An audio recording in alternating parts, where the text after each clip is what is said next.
Magandang araw mga ka-channel, panibagong araw, panibagong content na naman po tayo. Welcome back, magluluto na naman tayo ng isang masarap na Bicol Express. Bagay na bagay po yan ngayong tag-ulan, mainit, maanghang, sakto po yan.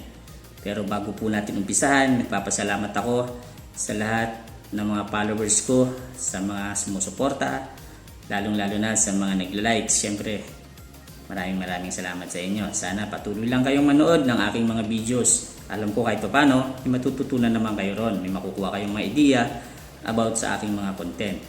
So, umpisa na po natin ang pagluluto ng aking sariling version ng Bicol Express. Let's go! At inumpisa na natin ang ating paggigisa. Inuna na natin ang bawang. At isunod na rin natin dyan ang sibuyas. Pagkatapos, ilalagay naman natin ang karne. Kasim po ang ginamit natin dyan. Hinihiwa-hiwa lang po yan ng maliliit. Sangkutsahin lang natin yan hanggang sa mag-iba ang kulay niya. Lutuin lang muna natin ang karne. Kaya takpan na muna natin yan hanggang sa lumabas yung katas niya. Ganyan. Pagkatapos, nilagay ko na dyan yung ating alamang. Yan ang magsisilbi nating pang paalat. At naglagay rin tayo ng Knorr cubes, isang piraso para pampadagdag ng pampalasa. Yan lang po ang ginamit nating panimpla dyan.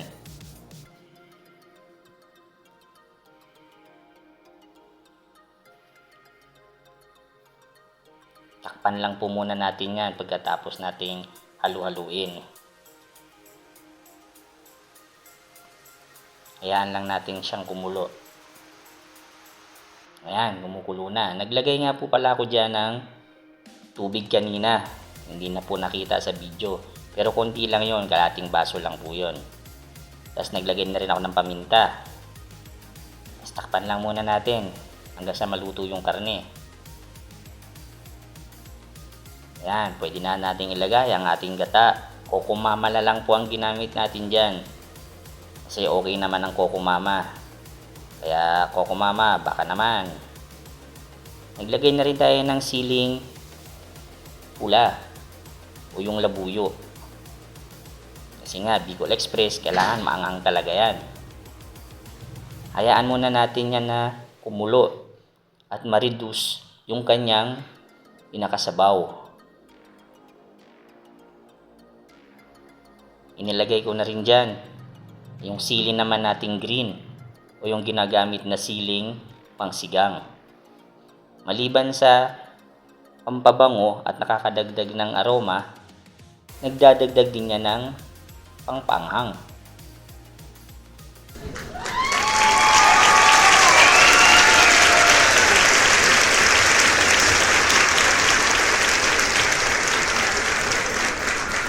At eto na nga ang naluto nating Bicol Express. Kaya ano pang hinihintay natin? Tikman na natin. Tara, kain po tayo. Mga channel, let's go! Amoy pa lang, masarap na talaga. Bagay na bagay ito sa kanin natin. Tapos, magkakamay lang tayo.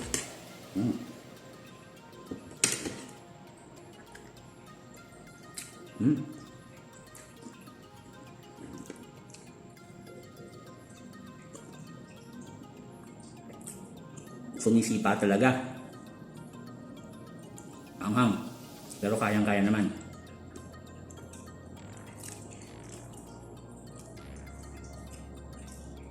Hindi na tayo naglagay dito ng asin mga ka-channel. Kung ano yung nakita nyo itinimpla natin, yun lang yun. Ginamitan lang natin siya ng alamang.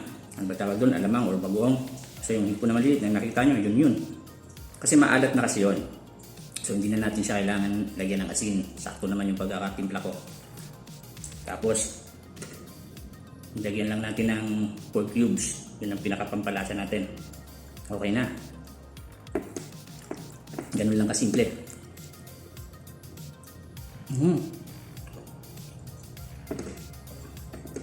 Habang naaanghangan ako, ang sarap lang sumubo ng sumubo mga ka-channel.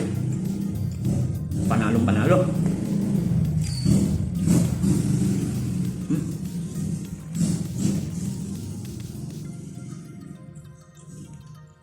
One of the best.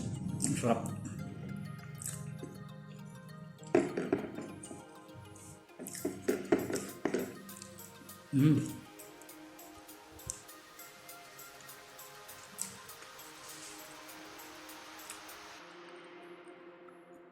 Sana may natutunan na naman kayo ngayon sa ating content, sa aking ginawang pagluluto, may nakuha kayong idea.